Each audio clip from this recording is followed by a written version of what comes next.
quiero cantar por los olvidados, a los que ninguno les cantó, por los inocentes que con heroísmo dejaron su vida en un cuartel, por aquellas madres de pañuelos negros, a las que ninguno escuchó, que siguen penando por las almas de aquellos que no tienen paz. Hola, buen día, ¿cómo están? Hoy, tercer programa de Historias que te ocultan. Quien les habla es Jovina Luna y me acompaña en los controles técnicos mi operadora de lujo, la señora Andrea Meneses. Los argentinos necesitamos recuperar el valor de la verdad y desterrar la mentira. Desterrarla de nuestra vida privada y de nuestra sociedad. Basta de mentiras. Tenés que saber que la dirigencia política y la mayoría de los medios de comunicación en todos estos años te han estado mintiendo en muchas cosas y entre ellas, y no menos importante, en el pasado reciente, te han cambiado la historia. Compatriota, cuando la política se mete con el pasado, hay que prestar mucha atención porque lo que se busca es manipular el presente. Te cambian lo que pasó por lo que ellos inventaron para manejarte en el presente. Pero tranquilos, porque la mentira tiene patas cortas. Y como los que somos amantes de la verdad, sabemos que solo la verdad nos hará libre. Vamos a compartir con vos acontecimientos históricos que lo más probable es que no los conozcas y que los políticos están muy interesados en que sigas sin conocerlos. Un pueblo que ignora es un pueblo al que se lo lleva de las narices. Un pueblo instruido y atento es un pueblo soberano. Vamos a mostrarte hoy o contarte en primera persona historias que te ocultan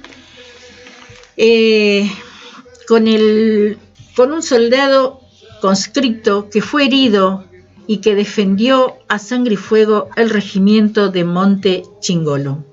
Hace 45 años, en la víspera de la Navidad, una importante columna del ERP atacó el batallón de depósito de arsenales Domingo Viejo Bueno, con el propósito de robar armamento. Uno de los conscriptos que enfrentó a los terroristas para proteger el cuartel nos contará en primera persona los trágicos momentos vividos en ese caluroso atardecer del 23 de diciembre de 1975.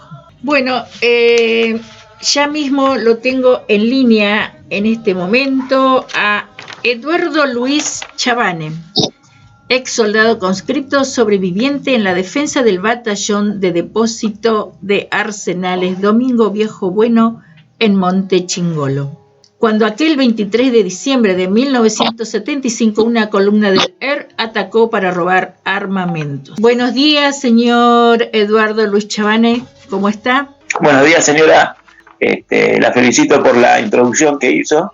No habla nada más de lo que estamos sufriendo y lo peor lo que hemos sufrido, teniendo que callar nuestra verdad y la verdad de muchos soldados por los diferentes gobiernos que se encargaron de premiar a los asesinos y castigar a los defensores. Así que, señora, y para mí es un honor y un placer que usted me esté entrevistando. No, para mí también, señor Eduardo, ¿lo puedo tutear?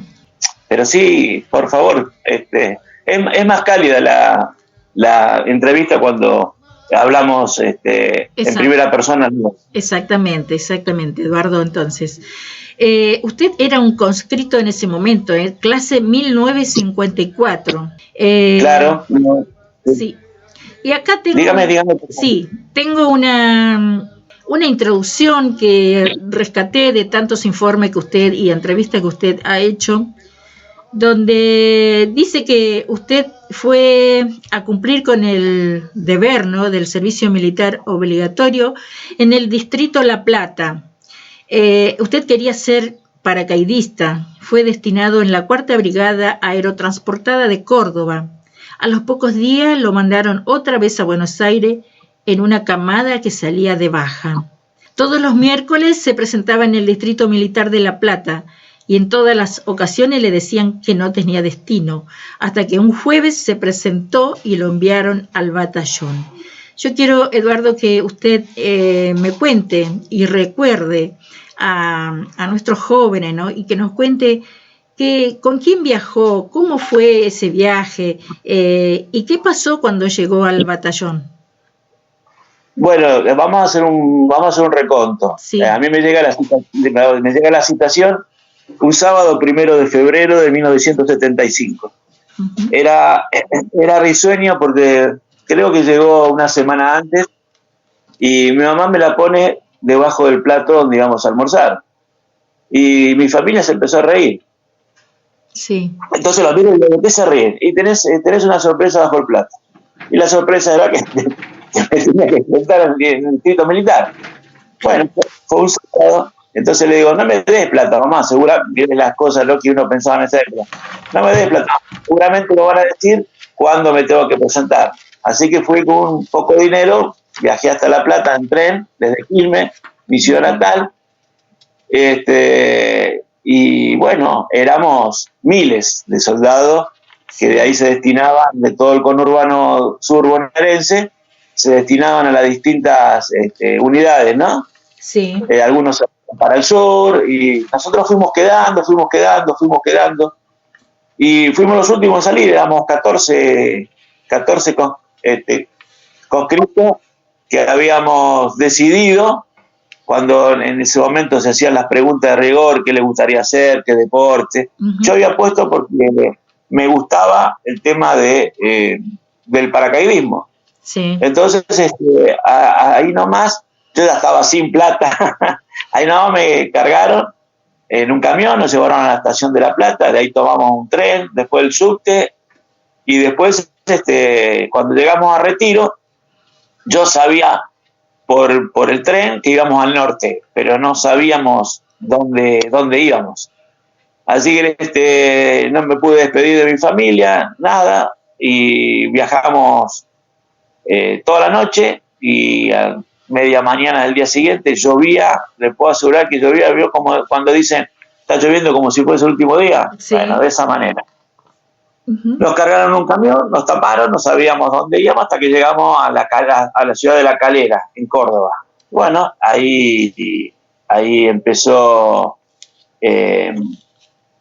¿cómo se llama? Mi conscripción. Sí. Dormimos en una carpa grande para todos los soldados. Había chicos de Rosario, de Córdoba, de Tucumán, y no me olvido, mira las cosas que uno empieza a acordar, ¿no? No me olvido más de que había un muchacho muy grande para nosotros. Éramos chicos, nosotros de 20, 21 años. Sí. Este hombre tenía como 30, fácil, 30, 35 años. Entonces le preguntaron qué hacía. Sí. Porque después se corrió, dice, yo vivo en el pueblo de Jujuy, no me acuerdo. Y el amigo bajó, porque estaba citado para hacer la conscripción, y él bajó con él porque dijo que no lo había hecho y que quería cumplir con la patria. Mire qué cosa, ¿no? ¿Qué cosas? Y no le podían hacer entender al muchacho que se tenía que volver. Y bueno, medio como que lo dejaron, porque el muchacho dijo, no, yo tengo que cumplir con la patria, y no se quería ir. Bueno, ahí empezamos, porque yo en ese momento era bombero voluntario en Quilmes, y sabía primeros auxilios, sabía manejo de ambulancias, y esto y lo otro, y bueno, pasé a enfermería. Sí, usted antes de, escucha, Eduardo, ¿usted antes de ir al servicio militar fue bombero? Era bombero en ese momento, siempre. Es una vocación que abracé a los 16 años. Qué lindo. Uh-huh. Sí, es algo que uno lo tiene adentro, y es bien entendida, para nosotros los bomberos es una droga. Sentir la sirena despierta un montón de sensaciones, sí. Despierta y el ayudar al prójimo es algo que al menos en mí lo tengo muy arraigado. Bueno, así que estábamos ahí, estábamos haciendo las instrucciones y un día nos llama el teniente primero, no recuerdo su apellido, y dice que por la ley de ese momento los que estaban estudiando para curas, los bomberos voluntarios y no me acuerdo qué otro más, no podían seguir en la aerotransportada porque eran personal, no me acuerdo, Jovina, la verdad que no me acuerdo. Así que nos dieron la baja y viajamos de vuelta en tren, viajamos con algunos chicos que se iban de baja y que le decían los cardenales porque la ropa era la normal a todos, pero ellos en vez de usar birrete usaban una boina colorada, una boina, con el logo de, ¿cómo se llama? Con el logo de los paracaidistas. Uh-huh. Bueno, fue un periplo porque viajamos colados, sin plata. Me acuerdo que llegué a la casa de mi abuelo que vivía en Bernal Oeste y estaba por comer y era tanto el hambre que tenía que mi abuelo y mi abuela se quedaron mirándome porque le comí todo el pollo entero. Y bueno, así que fui a mi casa y de ahí me habían dicho que me tenía que presentar todos los miércoles en el Distrito Militar La Plata. Y así fue como 5 veces al Distrito Militar y un día digo, no, ya estoy cansado y los miércoles. Es más, no iba a ir, yo dije, bueno, ya no me llaman más. Para mí la colimba es algo que va a quedar en el recuerdo. Y digo, me dice, mamá, anda por las dudas, por el tema del bueno. Y en vez de ir un miércoles, fui un jueves. Y llegué y me tomaron el nombre. Dice, ¿dónde sos, pibe vos? Digo, yo soy de aquí. Me dijo, ya, tomate el colectivo. Anda a la estación de La Plata, tomate el colectivo y bajate en Camino General Belgrano. Ahí está el batallón de Arsenales. Y presentate, que falta un soldado. Sí. Así que, bueno, tampoco me pude despedir de mi familia. No había celular en esa época, no había medio de comunicación. Así que bueno, y ahí empezó todo lo que es la historia en el depósito Arsenales 601, Domingo Viejo Bueno, de Montechingol. Sí, sí. Y así que llegó ese día, el día mismo 23, ¿usted llegó ahí a...? No, yo llegué en marzo del 75. Ajá. Claro, y el atentado fue el 23 de diciembre del 75. Claro. No, yo hice una conscripción casi completa. Casi completa. O sea, los normalitos, o sea, los de habían entrado, lo mismo que entré yo en febrero, había entrado la camada en el Viejo Bueno. Yo entré un mes después, más o menos. Sí. Y bueno, me destinaron a la compañía de seguridad. Había 2 compañías, servicio y seguridad, porque cuando miraban mis antecedentes me iban a pasar a servicio, pero no había lugar en servicio, entonces me mandaron a seguridad. Claro. Y bueno, hice una conscripción normal de esa época, mucha instrucción, mucho campo, uh-huh. Mucho levantarnos a la mañana, a las 3, las 4 de la mañana para hacer simulacro de ataque, todas cosas que en ese momento, como yo lo he contado, que uno es joven y dice otra vez al campo, otra vez al tiro, sí. otra vez. Lo que pasa es que cuando uno es joven es rebelde. Claro. Pero el día del ataque, esa instrucción que nos dieron, nos sirvió como para poder afrontar el ataque. Sí, para poder salvar sus vidas, ¿no? Tanto la suya como la de sus compañeros. Ustedes no estaban preparados para ningún ataque, sino estaban cumpliendo con el deber de hacer el servicio militar obligatorio. No estaban tampoco preparados para seguir una carrera militar. O sea, quiero que la gente entienda que Eduardo Luis Chavane era un soldado conscripto que fue a cumplir con el deber de la patria. El llamado de la patria en aquella época era hacer el servicio militar obligatorio. Así como le ha tocado a usted, sí, a muchísimos. Sí. Antes era un orgullo ir a la Sí. a la colimba. Mm. Le daba, ir a la conscripción le daba dos cosas, el orgullo y era un cambio, en la edad que teníamos nosotros era un cambio, ya pasaba, dejaba de ser un nene para convertirse ya en un hombre, Claro. porque uno salía con una formación distinta a la que normalmente llevaba, porque un joven en esa época lo que hacía era o estudiaba o trabajaba con la familia o tenía algún trabajo, pero cuando había que ir al servicio militar, al principio era todo medio raro, pero la transformación que uno sufre adentro del cuartel durante un año lo forma y lo forja. Entonces, yo hay un montón de cuestiones después de 45 años que las tengo incorporadas y las uso en la vida como parámetros. O sea, ahí lo que más rescato es, me enseñaron, si bien uno estaba educado, pero me enseñaron otro tipo de educación. Siempre decían que hay 3 palabras que uno domina al mundo. Claro. Y que nadie se puede negar esas palabras, que es buen día, buenas tardes, permiso y gracias.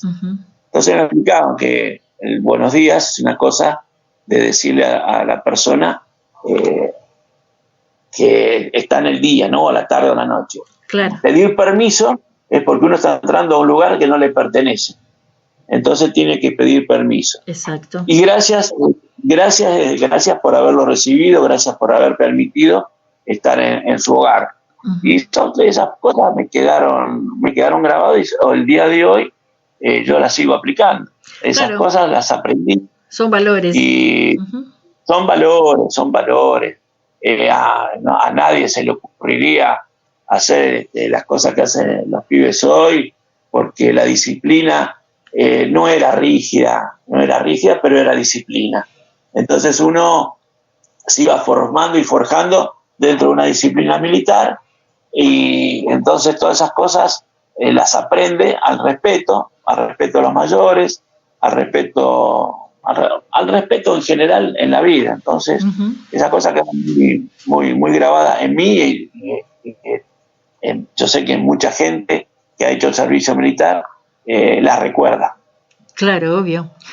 Usted ahora tiene 66 años, ¿no? Sí, 66 años. Sí, tiene una familia. ¿Dónde vive? Yo vivo en Santa Clara del Mar, en provincia de Buenos Aires, a unos 10 kilómetros del Mar del Plata. Bueno, antes de continuar con que nos cuente cómo fue la hora del ataque, cómo se dieron cuenta que estaban siendo atacados, antes de ir a eso quiero que me cuente cómo está formada su familia, cuántos hijos tiene, nietos. Estoy casado con Mirta, hace más de 40 años que estamos juntos. Juan Manuel de 39, Romina de 36, que nos dieron 2 nietos, Gonzalo de 6 y Lautaro de 5. Qué lindo. Esa es mi familia. Bueno, yo perdí a mi papá y mi señora perdió lamentablemente a los 2 padres. Así que hemos quedado muy comprimidos en familia. Pero bueno, es la vida, ¿no? Lo lógico de la vida. El destino, las cosas de la vida, sí. ¿Y su mamá vive? Mi mamá está en Quilmes, en un geriátrico, ya tiene 91 años. Sí. Está bien, a ver cómo le digo, Jovina, tiene la lucidez de una persona joven, pero el físico está deteriorado. Claro. Lógico del paso del tiempo.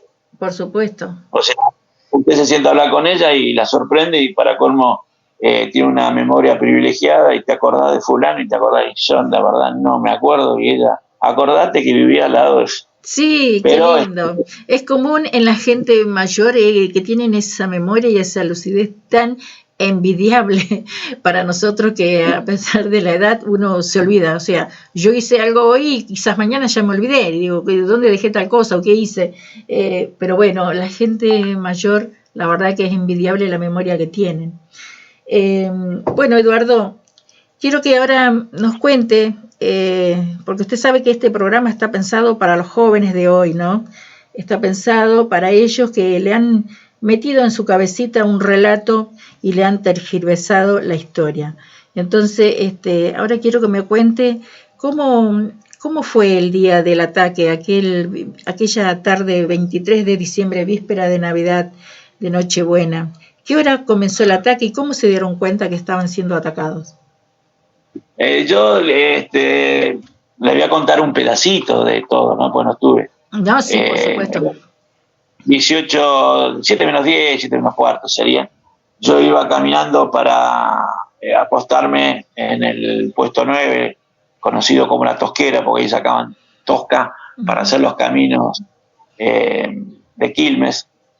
Y ya uno en diciembre está más relajado con la relación que tenía con los suboficiales, y estaba pasando por el patio de armas frente a la comandancia, camino al puesto 9, donde lamentablemente mataron al soldado César, y veo venir, uno va medio distraído, ¿no? Lo veo venir al sargento Sarabia, que desenfunda la pistola, y me agarra del brazo y me dijo, vamos, y me dio vuelta así, y ahí habían roto el portón y ya estaba entrando el primer camión y después entraron los otros. Así que ahí cargué el FAL corriendo.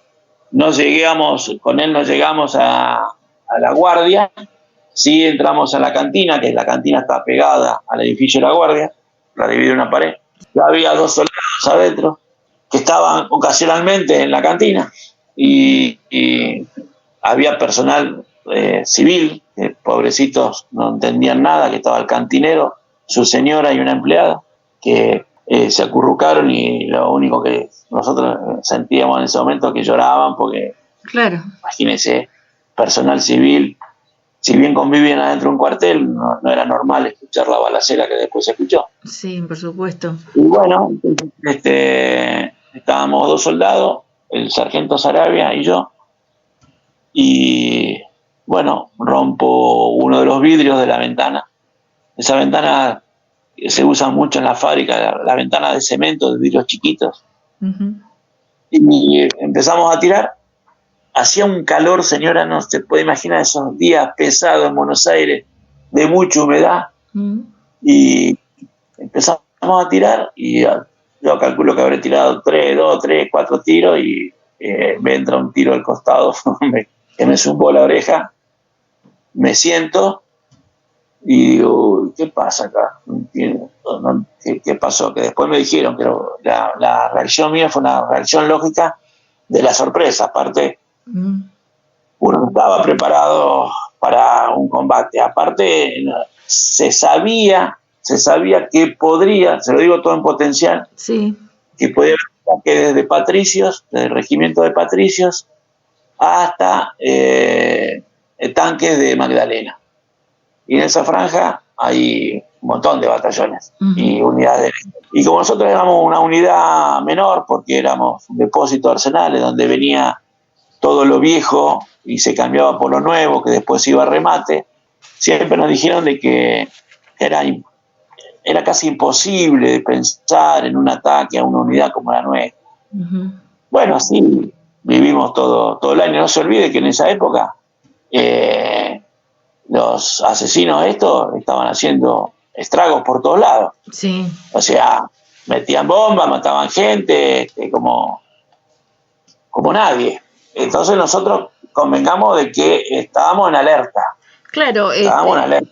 Claro, usted sabe que, Eduardo, el 5 de octubre del 75, de ese mismo año que también fue atacado este pueblo viejo de Monte Chingolo, el 5 de octubre de ese año, de ese mismo año, también el grupo montonero fue a atacar el regimiento de Formosa, donde estaba de guardia a mi hermano. Lastimosamente mi hermano no pudo contar con la suerte de salvar su vida, pero o sea, esta gente no paraba, ¿no? Esta gente no paraban de hacer estrago en nuestro país. Esta gente continuaba, hoy estaban acá atacando, mañana allá, y así, no paraban. Es impresionante las cosas que han hecho. En poco tiempo han matado más gente que la ETA, ¿no? Es increíble. Por eso la idea mía es contar a la gente joven, a la que no vivió aquella época, todos estos acontecimientos que se vivía en nuestro país y que en las escuelas estas cosas no se cuentan, estas cosas no se dicen, tapan todo, tapan toda la historia. Una ciudad muy grande que es Quilmes. Sí. Y usted imagínese que no se hablaba, porque no sabía con quién estaba hablando uno. Iba en la calle y iba mirando a la gente porque no sabía quién estaba vestido de civil, pero era un extremista. Yo, después que terminó, ahora volvemos, Jovina, pero quiero decir algo. Después que terminó, yo estuve un tiempo más en el cuartel. Y yo he ido a buscar, perdón el término, he ido a buscar fácil, 10, 12 entre policías y soldados acribillados en la puerta de la casa, por grupos comandos de estos degenerados. Y no se sabe eso. Entonces no se sabía cuándo ponían una bomba, dónde ponían la bomba. Claro. Usted imagínese que dentro del batallón hubo gente que estaba vestido igual que nosotros. Exactamente, en el regimiento donde matan a mi hermano estaban vestidos iguales que ellos, iguales que sus soldados, era para confundirlos, ¿no? Claro, si nosotros tuvimos órdenes y contraórdenes debido a que a nosotros nos habían dado una orden, pañuelo al cuello, y ellos habían puesto pañuelo al cuello, y el soldado usaba pañuelo blanco. Cuando ellos se ponen pañuelo blanco, la contraorden vino pañuelo al brazo izquierdo, y ellos se pusieron el pañuelo al brazo izquierdo. Claro, sabían después, todo. A medida que iba bajando, claro, yo tenía un infiltrado dentro del batallón. Claro. Y era compañero mío. Así que se hizo muy, muy difícil hasta que, bueno, después uno se va ordenando. Ahí entendí por qué los militares hablan fuerte o gritan. Sí. Yo le puedo asegurar, señora, que si no se grita, las órdenes no se escuchan. Claro. Y si las órdenes no se escuchan, es muy difícil llevar adelante una operación, ¿no? Yo porque cuando era joven, cuando estaba en la Colima, digo, pero tendrá necesidad esta gente de gritar como gritan o hablar así, con voz contundente, rotunda, y después el día ese me di cuenta de que si no hablaban en esos términos, nosotros no escuchábamos, porque le puedo asegurar que la balacera de ambos lados era tan nutrida que no se escucha. Claro. Lo único que se escucha es el ruido de la bala y el ruido de la ametralladora. Qué bárbaro. También usaban la misma frase que usaron cuando interpelaron a mi hermano.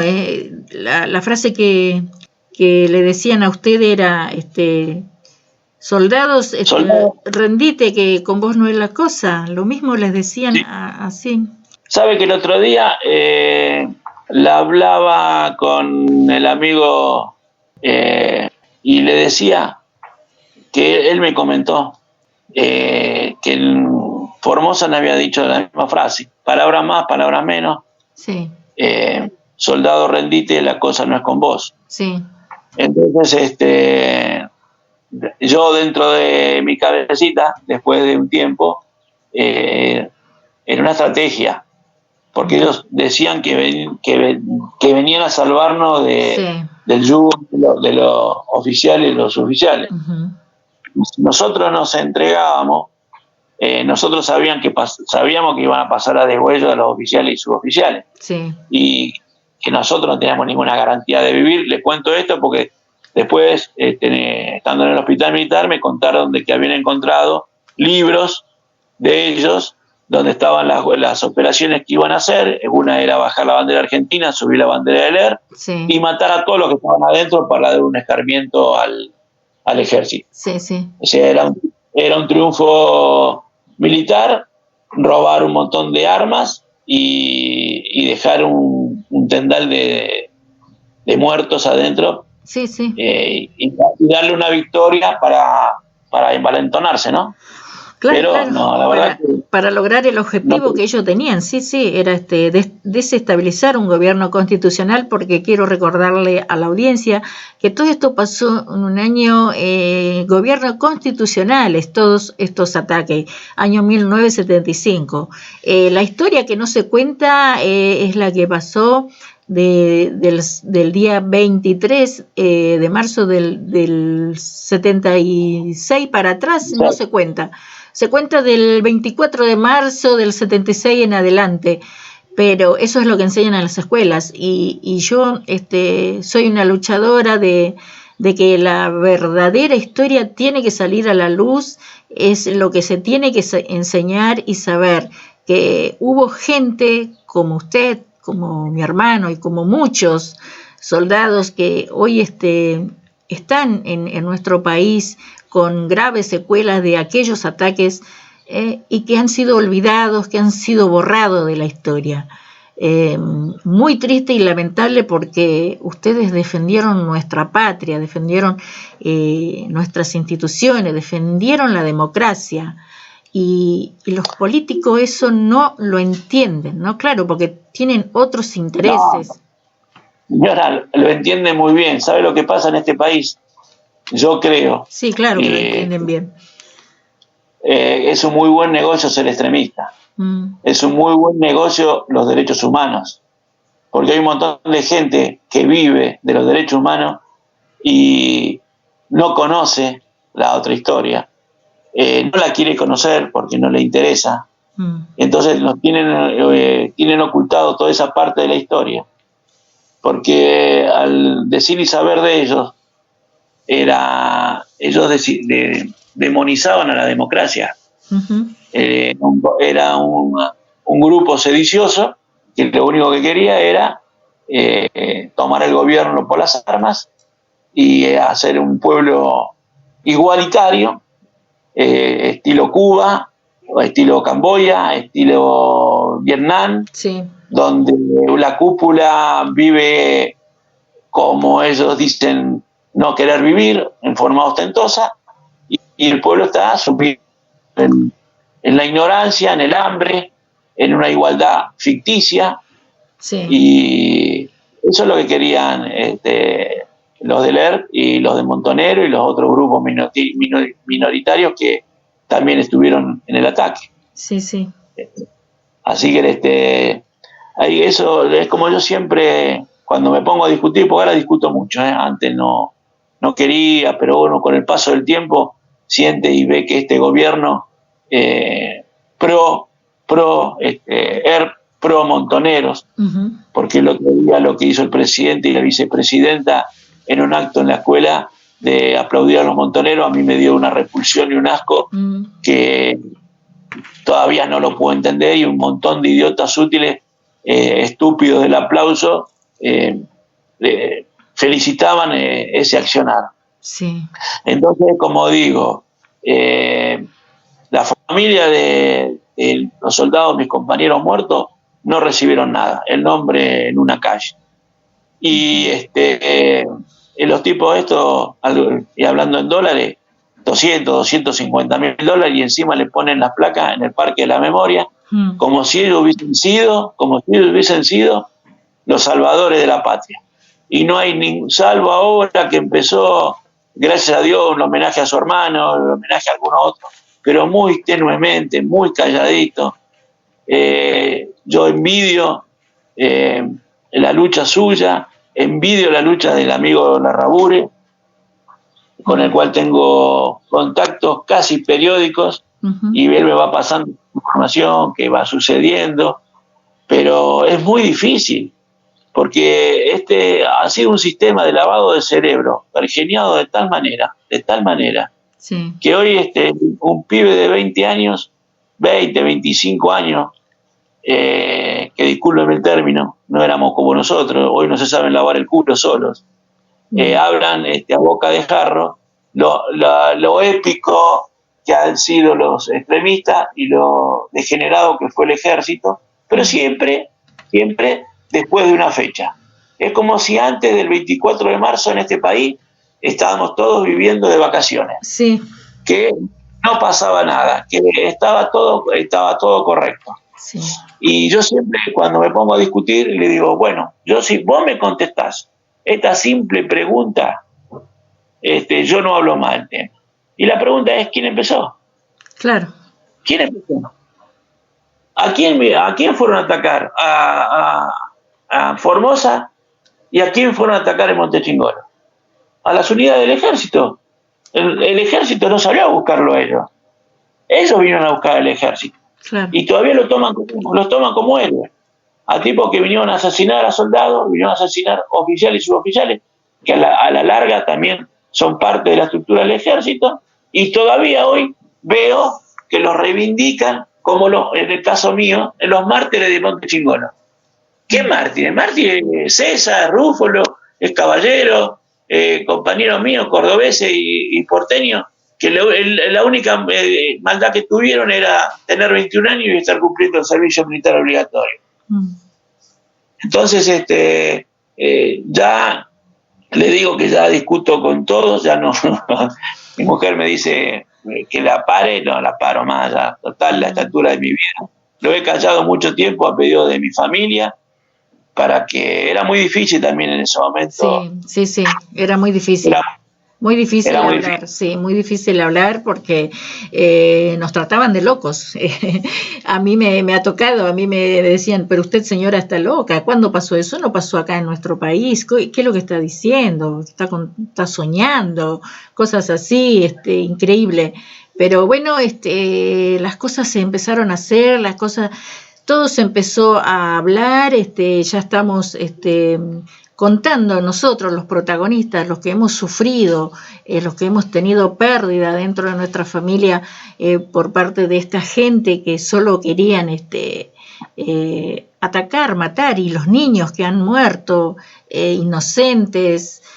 Para esa gente, para esos chicos, para esos niños no hay derechos humanos, no hay nada, están borrados de la historia y es lamentable, pero le digo, Eduardo, que no nos van a callar, que vamos a seguir hablando, vamos a seguir contando la realidad de la historia verdadera de nuestro querido país, porque la sangre de nuestros héroes no ha sido derramada en vano, es la sangre que tiene que perdurar en el tiempo y en la historia, ¿no?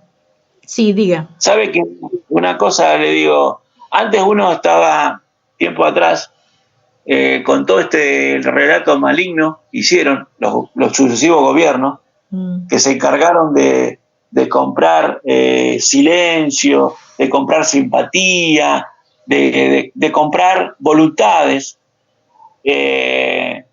porque es muy, a ver cómo le puedo decir las palabras justas, es muy interesante ser amigo del sector perverso, y regodearse con ellos, decir, bueno, hoy lo más lindo, yo disculpe, por ahí vengo, ¿no? Hoy lo más lindo que están en el gobierno tipos que atentaron contra la democracia. Y digo, ¿cómo? Antes decías que la democracia no era y ahora sos senador, sos diputado o sos funcionario del gobierno de algo que vos dijiste que no era válido. Entonces, con el paso del tiempo, uno, en mi caso personal, yo estaba que no quería hablar, que esto o lo otro. Y por ahí, hasta un momento, tenía la cabeza tan quemada, como se dice ahora, sí, que no quería ni hablar. Ahora no, ahora ¿sabe qué pasa? Ahora empecé a hablar, me empiezo a pelear y estoy orgulloso de haber participado en ese evento, orgulloso de todos los compañeros que durante esos años vivimos lo mismo, y hoy saco pecho y digo que soy un soldado del ejército argentino. Algunos, les reitero, no lo entienden, algunos me miran incrédulo y otros, la mayoría sabe que no lo entienden. Hay mucha también ignorancia por este lavado de cerebro sistemático que le hicieron, ¿no? Claro. Eso es perverso, sí. Porque borrar una parte de la historia para que no se conozca, habla que tiene un relato, lo van a mantener a sangre y fuego y no les interesa para nada lo que pasó antes. No les interesa porque ellos tienen que decir en sus comentarios y dar explicaciones que primero no las pueden dar y segundo, lo más grave, que por conveniencia no las quieren dar. Claro. Entonces, este negocio, y es una palabra muy sucia hablar de negocio cuando hay vida de por medio, sí. Este negocio le conviene a mucha gente porque están viviendo muy bien de la desgracia ajena. Sí, sí, millonario con la desgracia ajena, millonarios, como el cuento de los 30.000 desaparecidos. Es una desgracia un muerto, ¿eh? Sí. Pero que esos mismos, los mismos extremistas, hayan declarado abiertamente en un montón de oportunidades que el cuento de los 30.000 fue para que el mundo se enterara y tuvieran que inflar la cifra, para que les dieran bolille y les dieran dinero para la causa, que hoy en día se habla de 30.000 como una cosa instalada. Y usted le dice y le demuestra con hechos que no fueron 30. Le vuelvo a decir, un muerto es una desgracia. Los 30.000 no son, y ellos se empeñan en decir que son 30.000, claro. Y son 30.000. No los mueve del eje ese. No. Otra mentira más abierta, porque es una mentira que ya está reconocida hasta por las esferas del gobierno, sí. De que no fueron 30.000, porque los archivos dicen que no, pero el relato ellos lo mantienen, porque el relato les da rédito. Claro, les conviene. Sí, sí. Bueno, yo estuve visitando el Parque de la Memoria y ahí si hay 7.000 placas, no creo que lleguen. Hola. Sí. ¿Me escuchás, sí. Eduardo? ¿Me escuchás? Ahora sí. Sí, porque me están entrando llamadas y las voy eliminando. Sí, digo que estuve en el Parque de la Memoria y ahí no hay 30.000 placas. Hay murales que están vacíos y hay placas que no figuran en ningún lado. O sea, hay gente que está viva. Hay gente, sí, eso. Hay gente que está eso viva. Iba. Hay gente que está viva y está su placa ahí. Es increíble, ¿no? Están cobrando subsidio como desaparecidos. Es una vergüenza eso. Eso es un caradurismo tan grande, que a cómo no uno que vivió esa época, cómo no lo va a revelar, cómo no se va a sentir menospreciado.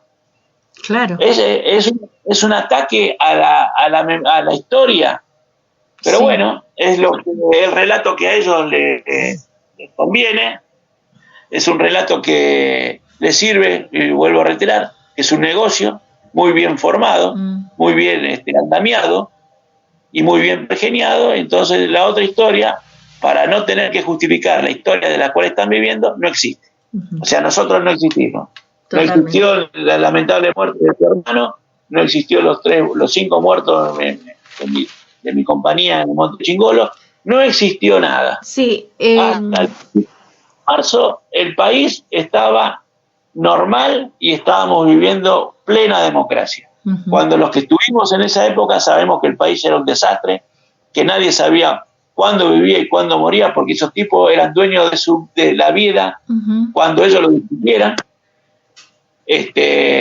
Entonces, convengamos de que es muy difícil, como dice usted, luchar, pero mi verdad no me la van a callar más. Por supuesto. Eduardo, recuérdeme cuántas bajas tuvieron en ese día en el regimiento y cuántos heridos, soldados. Creo, porque no tengo yo sé de mi batallón hubo 4 muertos, el suboficial Roque Cisterna, los soldados Rúfolo, Caballero y César, heridos fuimos 7, y sé que del regimiento 3 fue el capitán Petruzzi, y no, si le digo más no le estaría faltando la verdad y no es mi intención. Está bien. Pero sí, usted, Eduardo, usted fue herido, ¿tiene secuelas de esa? A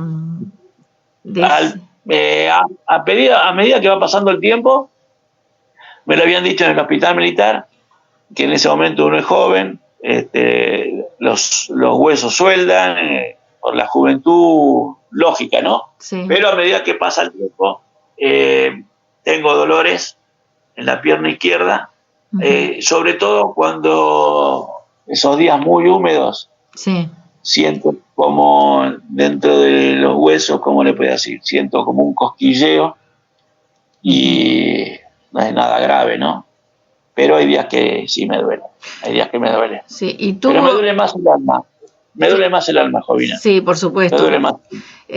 No, y voy a esta otra pregunta. ¿Tuvo algún reconocimiento, algún resarcimiento por esto?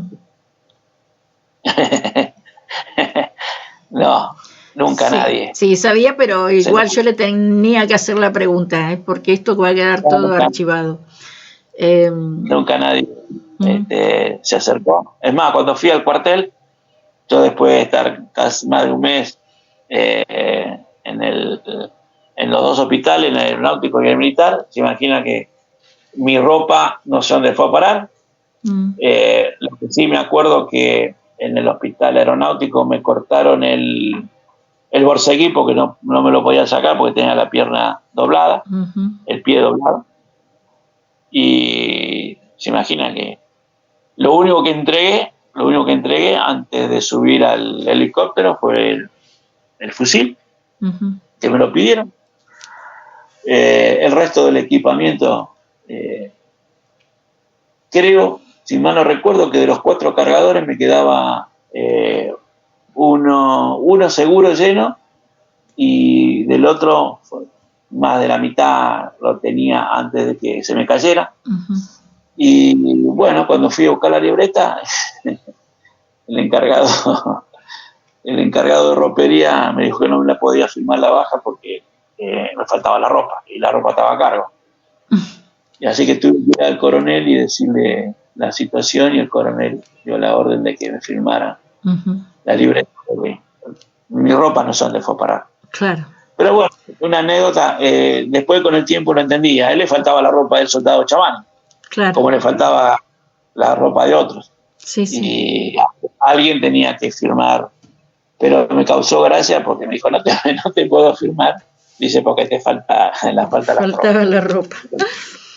Bueno, la verdad que no sé dónde fue a parar. Me acusé de la bota, que estaba todavía antes que me dieran una inyección y me durmieran. Sé que la bota la estoy presente como me la están cortando, pero no me acuerdo más nada. Eso no me acuerdo más nada. Me acuerdo, sí, antes de dormirme, que vino en su momento el teniente general Videla, que estuvo saludando en las camas a cada uno de los soldados. En la mía se sentó, me miró, me agarró el brazo, me dijo gracias, soldado, y después cruzamos unas palabras y me dijo, ¿de qué guaro se hincha usted? Y digo, de Quilmes. Y bueno, ¿qué le va a pasar? Me dijo. Se paró y se retiró. Así que esa fue una... Después me acuerdo, fíjese usted, que un par de soldados que estaban en una situación económica muy difícil, lo fueron a ver, y él se encargó de conseguirle trabajo. Mira. Así que eso también que hay que reconocerlo. Claro que sí. Pero 2 pibes que realmente estaban mal. Así que son también anécdotas esas. Sí, no, está lindo recordarlas. Eduardo, ¿tiene algo más que agregar? Ya vamos a ir cerrando. ¿Tiene algo más para agregar? Para que la gente entienda, pues yo la tengo guardada, es una revista que la tengo guardada. El 24 de marzo de 1975, perdón, sí digo bien, el 24, la Nochebuena, en Tucumán, el general Videla, en un reportaje que hacen, él le dice que le da 90 días al gobierno para cambiar el rumbo. Sí. 90 días para cambiar el rumbo. Todos estos sátrapas no hicieron nada. Es más, alentaron el golpe. Porque la historia dice que hasta el Partido Comunista salió a festejar el derrocamiento de una presidenta constitucional. Así que fíjese usted qué hipocresía hay de los que hoy se rajan las vestiduras hablando de derechos humanos, cuando ellos ayudaron a sacar un gobierno constitucional. Sí. Le guste o no le guste, malo o bueno, era un gobierno constitucional. Por supuesto. Yo, para cerrar, agradecerle eternamente, porque me sentí en este reportaje como que estaba hablando con una amiga. Fuimos y vinimos, contamos cosas que a uno a veces no las cuenta en otro lado porque no se las acuerda. Entonces me pasa que cuando yo empiezo a hablar se empiezan a caer los instantes, recuerdos que por ahí en otros momentos no los tiene en la memoria, pero por ejemplo ahora me estoy acordando de cosas que por ahí en otro reportaje no las tenía presentes y ahora por ahí estoy contando cosas que conté en otro lado. Agradecerle y decirle que el trabajo que se está haciendo es de hormiguita, pero creo que llegó la hora y la gente sabe una cosa, Jovina, se está dando cuenta. Se está dando cuenta que le está faltando algo a la historia. Sí, totalmente. Le está faltando algo. Siente, porque a veces uno habla, ¿no? Siente que le están mintiendo. Y entonces empiezan a preguntar, empiezan a averiguar. Y yo acá en Santa Clara, que es una localidad chiquita, somos 12.000 habitantes, hay gente que che, ¿es cierto que vos estuviste en Monte Chingolo? Che, ¿es cierto que a vos che, ¿es cierto? Yo no sabía nada de esa historia. Entonces a todos les digo, mirá, ahora no puedo, pero si en algún momento querés que te cuente, café de por medio, charlamos un rato. Qué bueno. Y eso es multiplicador, es como dice Arturo. Es un trabajo de hormiga, pero yo como estoy convencido, un 100%, de que hay que desenmascararlo a estos delincuentes, yo estoy aportando mi granito de arena. Quien me llama, yo lo atiendo y le cuento las cosas como son, no hablo de falacias ni hablo yo no tengo relato. Claro. O sea, yo no estoy preparado. Igual que otra de las cosas, todo cuando hablan en los libros o en esos pasquines, la Estrella Roja y todo eso, lo estaban esperando. Estaba la Guardia Super armada, había 200 ametralladoras, 400 acá. Mentira. Mentira, eso lo desmiento en su programa, Jovina. Mentira. ¿Se imagina que cómo nosotros, si lo sabía la oficialidad o lo sabía los servicios de inteligencia, nosotros no sabíamos nada, claro. de nada. E imagínense que la mitad de la compañía de servicio, la mitad de la compañía de seguridad estaba de Franco. Sí. Cuando empieza el ataque, los pibes que estaban en la cuadra de servicio salen corriendo. Nosotros, sabe usted que la ropa interior era blanca. Sí. Entonces, corrían los pibes desesperados porque estaban prácticamente desnudos, sin armas y en el medio de un ataque. Mentira, es un relato. Ellos vinieron a atacarme y eso de la historia, los 2 de mayo, no, mi querida Jovina, eso fue una guerra. Y yo a todo el mundo le digo que fue una guerra de guerrilla, pero fue una guerra, porque las batallas se dan en la guerra. Sí. Y lo nuestro se conoce como la batalla de Monte Chingolo. Y en un montón de ilustraciones están los delincuentes de Firmení, Perdí y toda esa manga de asesinos estaban vestidos con ropa de combate. Sí. Entonces, no estaban de traje y corbata. Estaban vestidos de combate. Entonces, era un ejército organizado, clandestino, que atentó contra la nación argentina. Sí. Y una vez hablando con uno, le digo, discutiendo, ¿no? Porque se me sale, como dicen los pibes, se me sale la cadena y no mido las consecuencias. Digo, si ustedes estaban atrás de una revolución porque los gobiernos constitucionales para ustedes no lo representaban por las masas, todas esas cosas que dicen. Digo, ¿por qué en vez de venir a matarme no viniste con un libro y me explicaste cuál era tu objetivo? Las ideas que ¿Por qué no viniste con un libro y me explicabas tus ideas? Tus ideas eran un fusil en mano y venir a matarme para robar las armas, para seguir la lucha en Tucumán. Entonces, esos versos, esa ridiculez, hay que defenestrarlas, hay que cortarlas de cuajo y decir que en este país hubo una guerra, que hubo dos bandos bien definidos y como yo siempre les digo, ustedes se imaginan si ustedes hubiesen ganado lo que sería la Argentina. ¿Cómo sería Argentina? ¿Seríamos Cuba? Hoy ustedes están gozando del triunfo del ejército.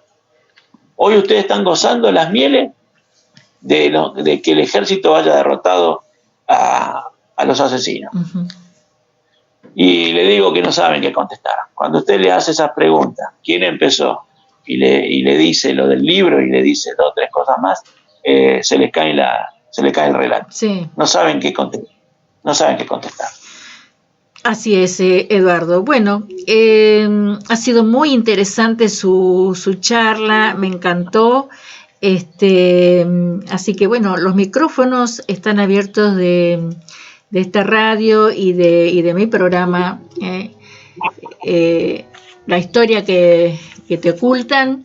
Para cuando usted quiera, Eduardo, solo me tiene que avisar y bueno, hay muchas cosas que quizás uno va recordando y que quizás las quiere contar, ¿no? Para que quede en la historia, para que quede para nuestros hijos y nietos, la verdadera historia de los argentinos.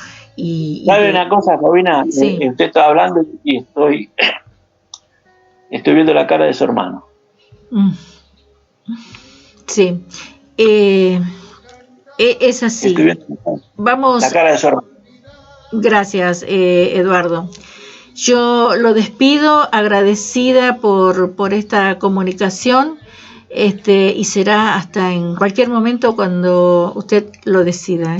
Un cariño grande a su familia y bueno, hay que seguir luchando y no bajar los brazos, nunca.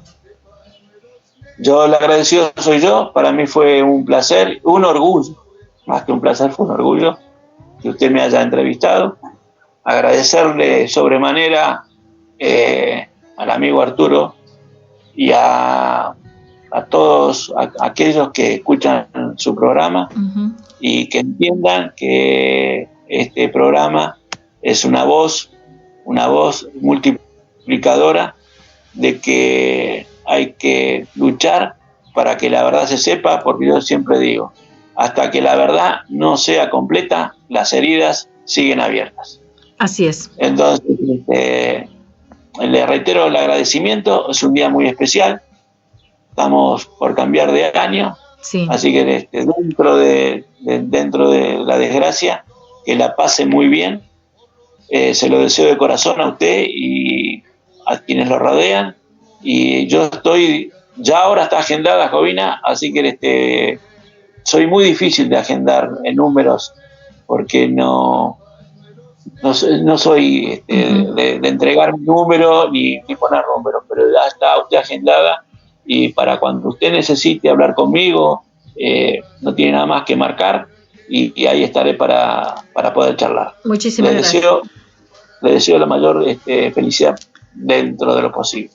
Muchísimas gracias, Eduardo. Lo mismo para usted. Le deseo que pase una buena Nochevieja y que reciba el año con paz, amor y felicidad junto a sus seres queridos. Un abrazo grande y ha sido un gusto. De la misma manera, le mando un beso, si me permite. Adiós, sí, cómo no, adiós. Que entregó su vida defendiendo con su cuerpo y alma aquel cuartel.